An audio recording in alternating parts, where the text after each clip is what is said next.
Yo, what's going on everybody? Welcome to another video on the S-Driving YouTube channel. Today, we're gonna go over 6 pointless features in Forza Horizon 5. Let's hop right into the video.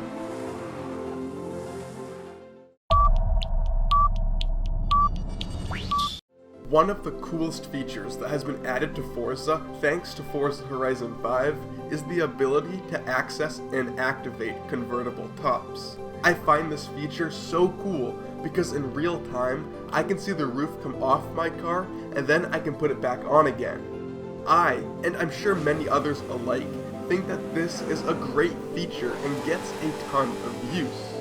Though this is an amazing feature, in some cases it is kind of pointless. Okay, so what do I mean by that? Well, in cars like the McLaren 720S Spider, I think that the retractable hardtop is so cool because I can see it going up and down. However, in some cars, like the 2019 Porsche 911 Speedster, the convertible feature is anything but useful. It is quite pointless. Here's why. Watch this. I will put the top down for you all. Did you miss it? You aren't seeing things. Instead of actually showing us what happens to the convertible top, the game puts on a black screen for us until the process is done. So, in the case of the 911 Speedster, convertible tops are pretty pointless.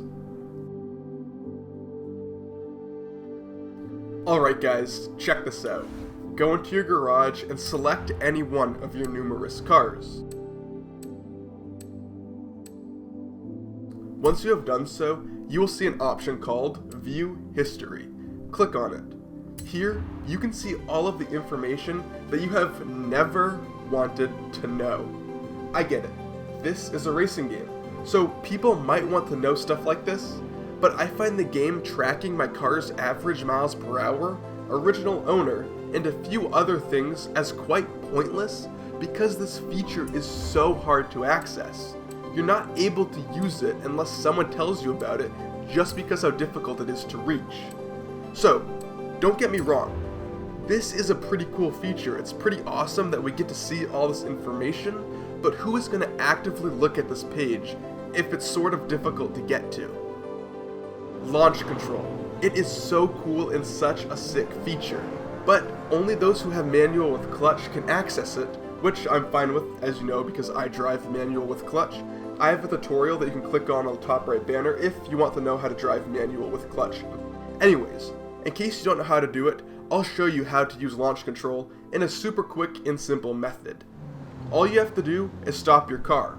Then, at the same time, hold down on the emergency brake and the throttle.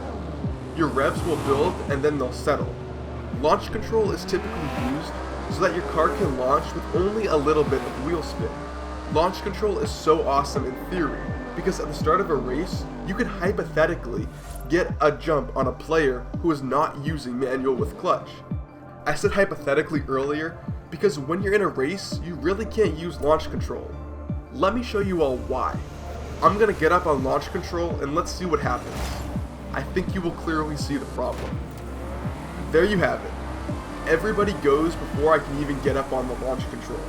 In a race, launch control should give you the advantage, but in Forza Horizon 5, it does the opposite. For that reason, I have to say, launch control is a pointless feature.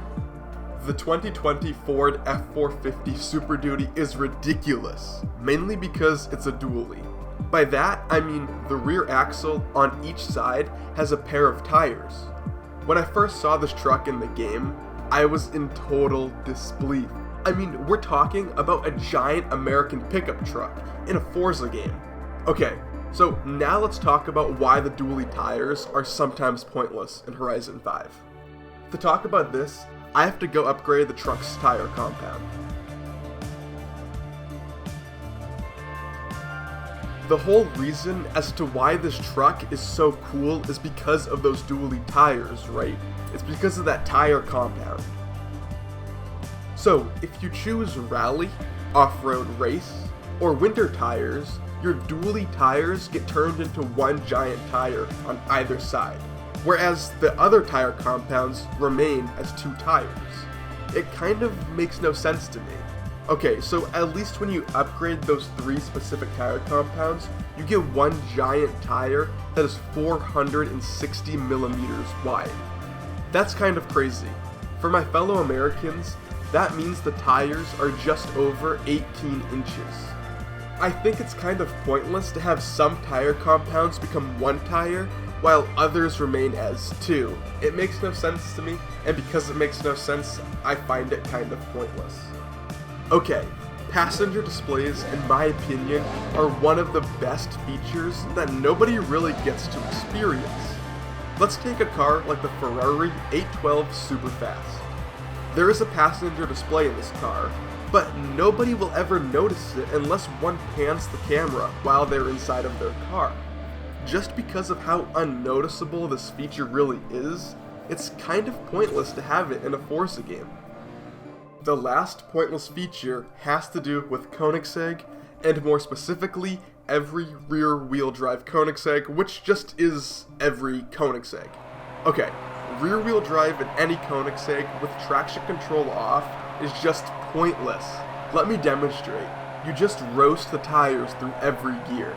It's insane, it's ridiculous, and to be honest, you're really never going to use rear-wheel drive on a Koenigsegg in a race. And for that reason, even though it's really cool, it's still kind of pointless.